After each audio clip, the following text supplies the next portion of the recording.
Hi guys, I'm Marlon Stockinger, and today I'm going to be telling you about my first and last.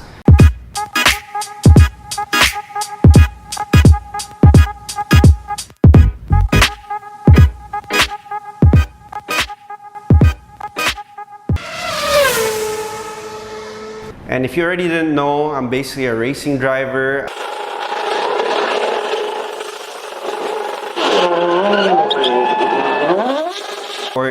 Driven everything from Formula 3, Formula 2, Formula 1 cars. Of Marlon Stockinger.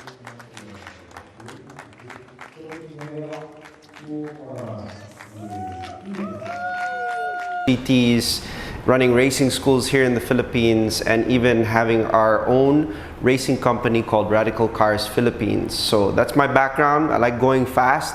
Hope you guys like doing that too.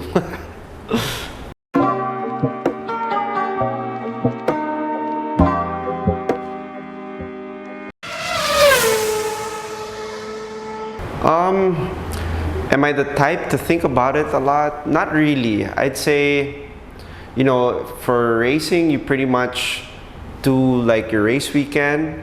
You think a lot in the moment, or sometimes just, you know, be in the moment as well, and then you kind of forget. You're only as good as your last race, pretty much. I'm pretty excited. So this is a fun exercise, I guess. Might have some memories I'll come across that will be pretty fun and cool, or that I haven't thought about in a while.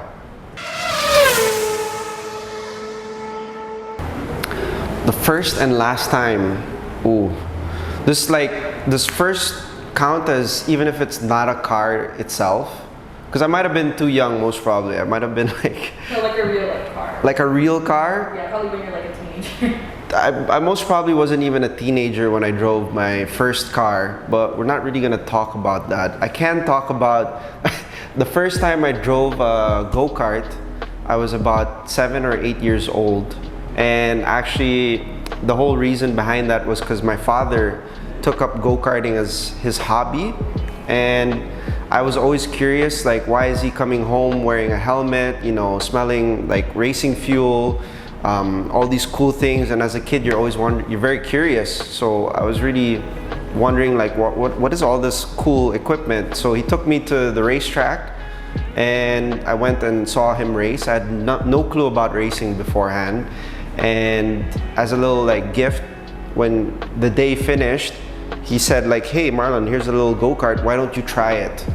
And basically I did even like half a lap around the circuit there, and it wasn't even a full lap. I looked at my dad, he looked at me, and we kind of knew this was the rest was gonna be history in terms of racing. So that's actually the first time I experienced four wheels, and most probably the last time I wasn't ever gonna be a racing driver, because from then on it was pretty much my career. And the last time you drove a car?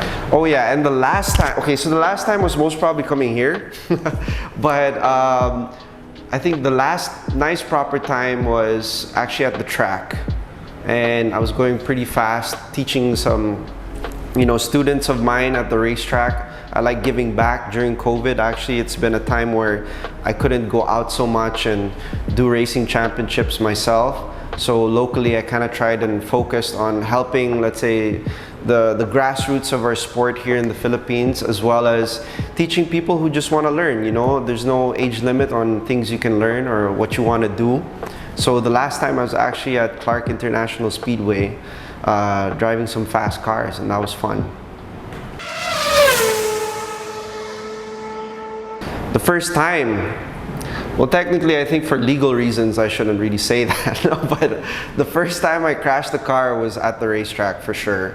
And it's a weird experience because you always see it on TV, right? Like if you watch Formula 1, or if you see any of the videos online on YouTube, you know, and normally there's a crash, and then you see, more often than not, the guy just coming out like it was nothing. And then long and behold, my stereotype of it being nothing was completely shattered when I ran into the wall for the first time because of an accident. And turns out those walls really hurt. They're more painful than you think. And I mean, you can imagine just high speed and you come to a complete stop, you smack the wall.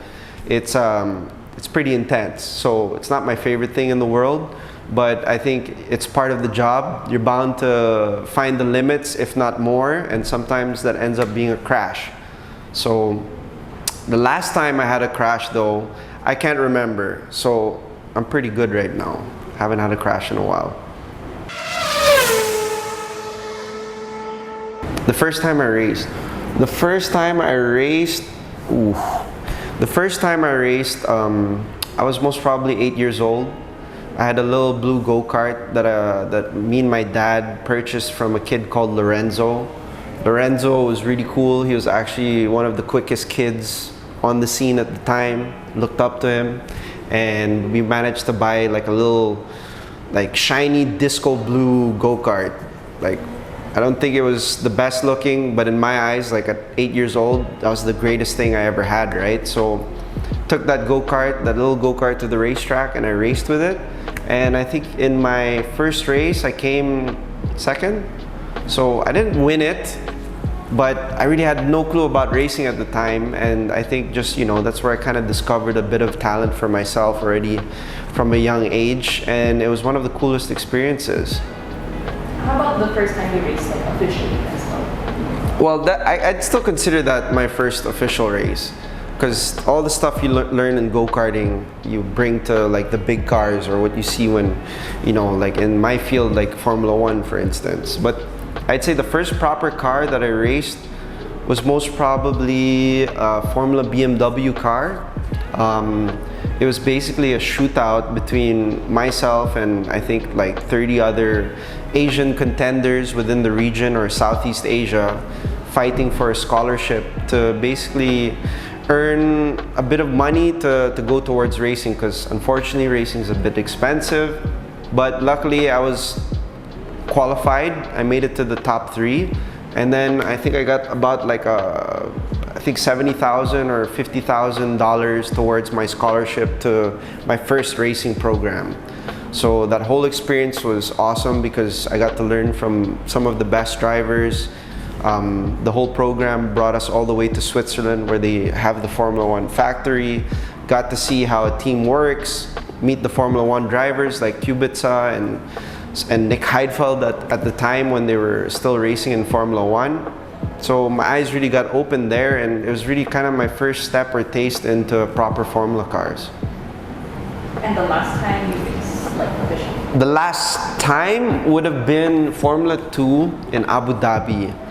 And yeah, it was a difficult season in Formula 2. I don't think the team was honestly the best, and we had really some issues with the car during that time. Anytime I raced in any other series, we were very quick. So for me, the last race in Abu Dhabi, fantastic. I mean, it was like literally the race started during twilight, and then the sun was setting as we were finishing the race, and we had all the fireworks, of course. So that was pretty incredible to see. And when you're in Formula 2, you're always the build-up race for Formula 1. So as soon as the night happened, fireworks ended for us, for our championship, our season that year. The next people that are up are all the Formula 1 drivers in the Formula 1 cars. So it was really like a nice cap to that season, but definitely would have wanted more from the championship. And last time, well, the first time I got a podium, again, when I was in a go-kart. Thankfully, I got already my little trophy. The first proper time would have been again, also in my first year in cars, in Formula BMW. I came second, almost won the race, but there was a more experienced driver. He had like one more year in the series than me. So that was the first time. The last time is even as recent as this year, and that feels pretty incredible because that happened during COVID. We had no clue if the racetracks were gonna be open, what was going on with racing. So I kind of just took my opportunity, and it was with the company that I actually run these racing cars for. It's called Radical Cars Philippines, and we basically have one of the fastest cars here in the country. Set a lap record with it unofficially with the SR3. And it was just really a lot of fun. That race, I kind of like demolished the field, but I mean, it was just good to kind of like break off a bit of rust. We've been stuck in quarantine for the longest time, and it was just a lot of fun being able to be outside, enjoy, see some other people as well, and have a fantastic time. It was really good.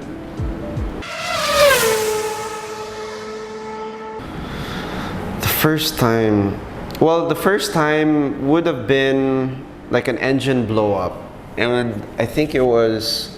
Can you explain also what that is? So an engine blow up is basically your engine, like if there's a part or whatever, it explodes within the engine, and then it normally destroys your transmission, and those parts also fly out, and there's like a grand big fireball. You'll see. It can happen, yeah, because you know, in racing, I mean, you're one factor out of like a dozen or thousands of components on a racing car. So sometimes, even if you're the best driver that day, even if you're the quickest, you can get a bit unlucky, something can break. You know, you're in an open environment, it's normally very fluid. You also have a team. Stereotypically, people think it's an individual sport, but if you put everything together, actually, if you think about it, it's very much a team sport. So even though my team really worked hard to prepare my car that day, unfortunately, I think like I had like a transmission failure where like all the little gears from first to sixth just like crashed and exploded, and a lot of oil and flames came out of the back of the car. So the last time though something like that happened, I can't really remember. So you know, like as technology gets better, obviously the endurance of a car or vehicle, or the reliability gets better over time, you know. So now that technology is getting better, you know, you're having less of these instances. So I can't really remember the last time I blew up an engine or a car, pretty much. I think that, yeah, it just reminds me that I've actually experienced a lot in my time during racing, a lot more to experience as well. I think reflectively, obviously it's nice to reminisce. Feel a bit sad because like obviously with COVID, lockdown and everything, I used to basically travel a lot to get to these unique places or racetracks. And I think the best thing I learned about racing is that it's been not only a great school obviously for going fast, but it's been giving me good perspective because I get to see all these unique places. I think where if I never took the chance or the risk of pursuing my dreams, I would have never seen the world that way. And even though mostly it's just going to racetracks, you still get to see other cultures, experience different people, work with different people. And I think that's really one of the coolest things about if you do have a dream and if you do want to chase it, whether you get to the top or not, you learn a lot of life lessons along the way, and you can, you know, no one can ever take that away from you. So I think looking back on all of those memories, that's the one biggest thing that I'm very grateful for. Yeah, I mean, just rewind the video and just listen to what I just said back then. But no, I think like if you ever want to get into racing, or if you're a fan of it, fan of me, yeah, just pursue it, go for it. You know, it's better to risk some things and see where it gets you than to not try at all. So, and if you ever want to get into racing, go check out Radical Cars Philippines. That's kind of like my local thing that I'm doing, trying to help grassroots, teach people. We actually, we organized our first race like a month ago, exhibition race. And we're really looking forward to next year in running a full-fledged championship to develop more younger drivers coming out of the Philippines. So if you want to go check that out, send us a message there on Instagram. Hopefully we can reply and get you in a racing car. So guys, I hope you enjoyed this interview where I talked about my first and last, especially when it came to racing and motorsport. If you like the content, please subscribe to Sunny Side Up on YouTube and follow them on Instagram and Facebook. And also give me a follow, just Marlon Stockinger, my full name, on Facebook and Instagram. I think I have a YouTube channel. You can go check it out if you want. But mainly I was actually making sunny side up eggs or omelets too. So check it out if you want to see some fun stuff you've never seen from me before. Bye guys.